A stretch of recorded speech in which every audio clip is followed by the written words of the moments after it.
Good morning and welcome to Arizona. This is the podcast, the morning podcast every morning at 4, not 4:30, 8:30. I'm not getting up at 4:30 for you because I know you wouldn't be here. Gosh, it's Thursday already. Already. Give me a break. No, it's Wednesday already. Is this? Yeah, there's still some left. Wednesday already. You know, the problem is I signed up at a gym and I have a personal trainer and he gave me the workout yesterday and I am dying. I go back for more punishment today. So he's messed with my brain. This channel is one where we go over the numbers and we look at the inventory and we look at sales and we kind of do a deep dive. I don't make any predictions going out 1 or 2 years. I kind of tell you what I think might happen, but I don't want to be the crash guy and I don't want to be the guy that says real estate's going to be fantastic because I was always told those stories in my real estate journey. And when I never had access to, when I was buying and selling homes as I moved around the country, was data. When I went to Southern California, I didn't know that it was a buyer's market and not a seller's market. When I went to Albany, New York, I had a feeling that it was a buyer's market, but I didn't know for sure. I didn't know what price I should offer people because I didn't see the numbers. So that's what I hope to provide for you here. And if you're getting good data here and good information, do me a favor and just smash the heck out of that like button because YouTube likes that. So now, this month, and I mentioned it maybe about a week ago, you're going to start seeing all kinds of wild news. May, the numbers that we're seeing now are like April. This month, the May numbers are going to come out on the amount of homes that sold and how much they went up nationally and locally, and they're going to stun people. And now the crash talk is going to increase. Also this month, the rental moratorium expires. Millions of people are going to be out in the streets. Those are the headlines you're seeing already. We're going to watch and see what happens. Does that mean you're going to have some more inventory? More forbearance, homes in forbearance are going to be exiting their plan and they're going to be coming on, or are they? Just because they're exiting their plan doesn't mean that they're putting it up for sale. They're just getting out of the plan, modifying their mortgage and staying put. So a lot of things are coming down this month. And a lot of the headlines are already starting to show up. I'm going to show you a couple here, and they're not going to surprise you because you already look at the numbers on a daily basis with me. And here's one right now. A headline from CNBC, housing boom may be cooling as weekly mortgage demand drops again. Well, let's go see where the mortgage demand went. Let's go back to the homepage here on the Mortgage News Daily. And it says mortgage application volume hits a 15-month low. Well, how low is it?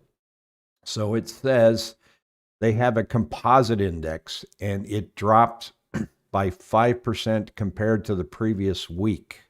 Well, what happened last week? This is our 7-day moving average. It was a holiday weekend. See that?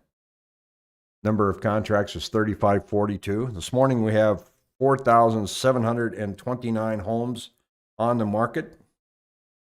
We had 3,943 listings come up in the past 7 days, of which 3,542 went under contract. That's a difference of 400 homes.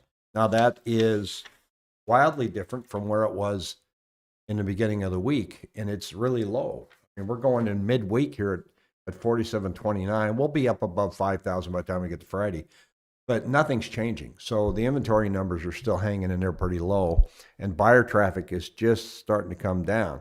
So when you see headlines like we saw here, which said housing boom may be cooling, remember that last week the Cromford report said yes, it's cooling.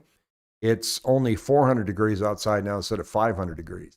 And those of you that live in Phoenix know that our television stations and radio stations, when we're rocking and rolling about 112 on a daily basis, and then it gets down to 98, they literally call it a cooling trend. They'll say, we're cooling down next week. It's only going to be 98. So the mortgage applications, the news is that they're dropping. But it's not really that dramatic. They decreased for the second week in a row. Okay, 2 weeks. Does that mean the market's cooling? It could be, but you're going to have to watch it every day. And what we're going to have to watch is we're going to have to watch and see what's happening with new listings. Now here's a chart here that shows new listings by month. So here we are, and here's my famous refresh. There's gremlins behind this, and they wait for me. So I'm going to look at new listings by month. That's what I want, this one here. There we are. So here we are in May to the far right. And it says we have new listings for the month, 8,916. How's that compared to last year in May? Let's find May. There's June, there's May. Almost identical, 8478, 8916. So 500 more listings have come on for the month this year versus last year. Let's go back to 2019, see what that tells us. 10,000 new listings, so that's 2,000 more.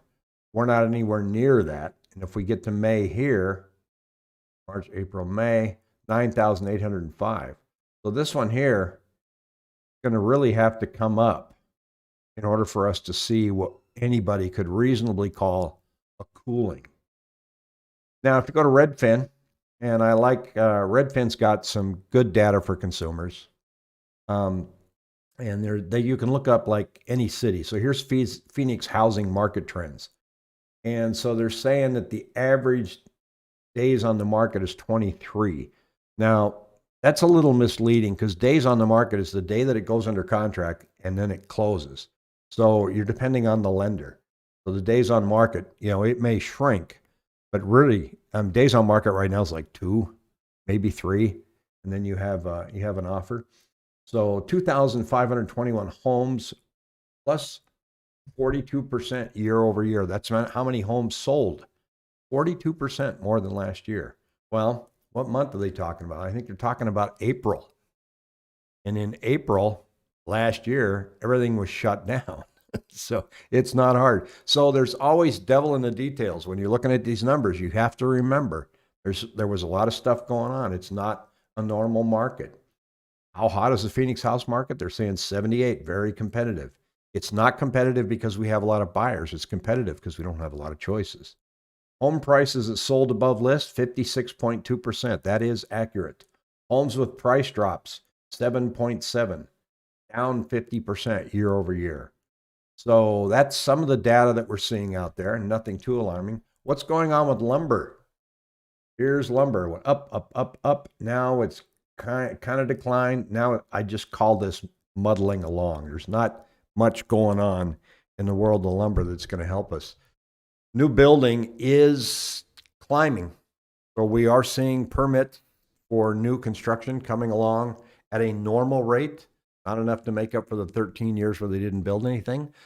So that is going to be something to watch, but it's going to take some time. Now, as you start to see these headlines, and you're going to start seeing them more and more as we go through the month of June, remember that nothing changes in pricing till we start seeing that inventory number climb. Right now, it's not moving. All of those headlines, if mortgage applications truly are coming down, we're going to see it in that number. Like I've always said, it's easier to explain why listings went up after they did than try to predict why they're going to go up. So at the end of the month, did listings go up because of rentals, forbearance, or did listings go up because buyers have dropped out of the market? So we'll be able to know. We'll be able to see then. If nothing changes, then the headlines don't mean anything. Mortgage applications down 5%. Listings are still roughly at 5,000. Big deal. It's still going to be a busy market out there, and you're still going to be bidding on homes. Had a question here. It says, if you are looking at purchasing a house with a roof that has had a few leaks repaired on a 20-year-old tile roof, how do you value that negotiating with the seller in this market? Look, the house is worth what the house is worth. What are they asking for it? How many other people are bidding on the house? If the news is out that it's got a roof problem, then people are going to take that into consideration. So remember, the price negotiation is really just boils down to what are the other people willing to pay for that home and what are you willing to pay for the home? Now, during an inspection, the inspector might point out, hey, the roof has had some leaks. It's been repaired. What does the underlayment look like? Because underlayment can last 25 years. So he may say, you got 5 years left on the underlayment, which means you're going to have to pull the tile up, put the new paper down. In 5 years, it might cost you about 10 grand, maybe more, depending on the size of the house. And that comes up during the inspection period. So maybe maybe at that point you can negotiate with the seller to give you a credit at the close of escrow so you can go ahead and make those repairs now.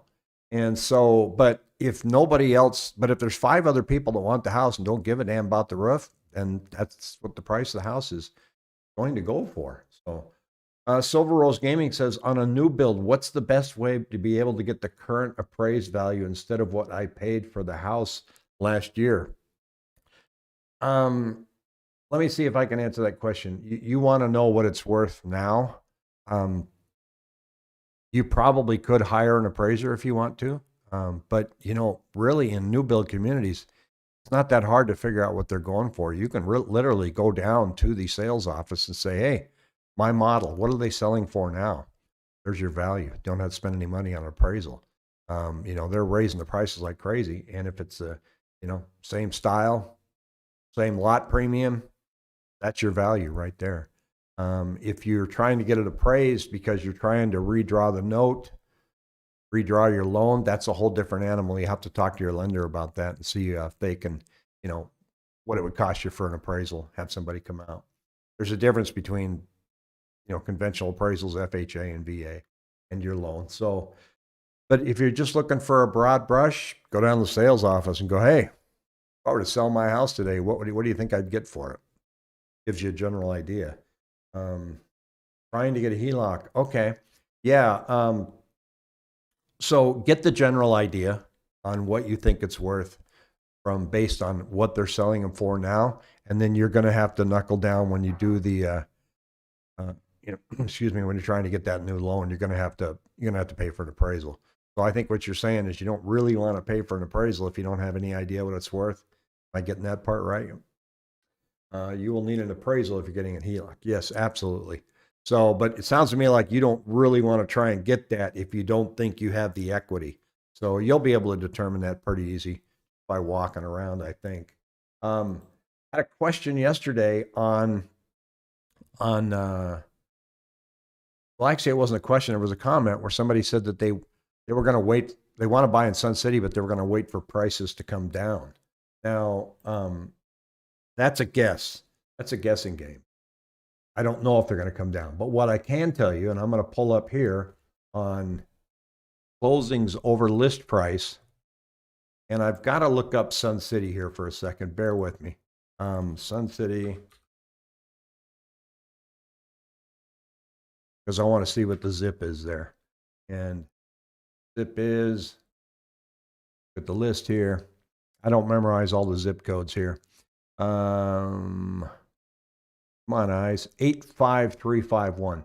So if I go to the Cromford report here, and I'm just going to pull up that zip code 85351. I'm going to show you something interesting. Because you've heard me say this about the over 55 communities before, and they're just not as aggressive as what we're seeing everywhere else. 85351. There's a lot of zip codes here in there. 853. I'm getting there. There it is. Hit that button. Here we go. Now, it's saying that between 300 and 400,000, only 30% of the homes are going over list price.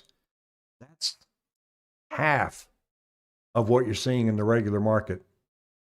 64% are going over list price everywhere else except the over 55 communities, only 30%. But now you get down here between 300 and 400,000, and their average over list price is only $5,100. Well, let's pick all the zip codes and show you what the average is here. And just remember those numbers, okay? We're looking at 58.4% are going over list price. We go down to that list price of between 400 and 500,000, and they're being overbid by $17,000, folks. $17,000 compared to less than 5,000 in the over 55 communities. So if you're looking for an area that's not very competitive, that's your area. That is where people are going, and they're pretty much writing offers on the listing price. And if there is bidding, it's pretty lame. I've got one under contract now in a over 55 community, and we got it accepted below list.